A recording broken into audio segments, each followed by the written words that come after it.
വെക്കേഷനിൽ എന്തൊക്കെയാ കളിക്കുക? ഞങ്ങളോ?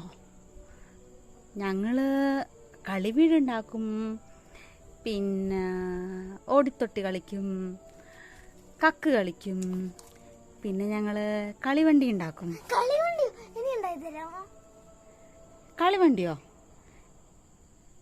കളിവണ്ടി എന്ന് പറഞ്ഞാൽ ഒരു ഇങ്ങനെ കമ്പൊക്കെ എടുത്തിട്ട് ടയറൊക്കെ ഇങ്ങനെ ചെരുപ്പ് കൊണ്ട് ടയറൊക്കെ വെട്ടിയിട്ട് അത്തരത്തിലൊരു വണ്ടി, തട്ടിക്കൂട്ട് വണ്ടി. മോന് ഇഷ്ടാവുമെന്ന് അറിയില്ല, അമ്മ ഉണ്ടാക്കി തരാം.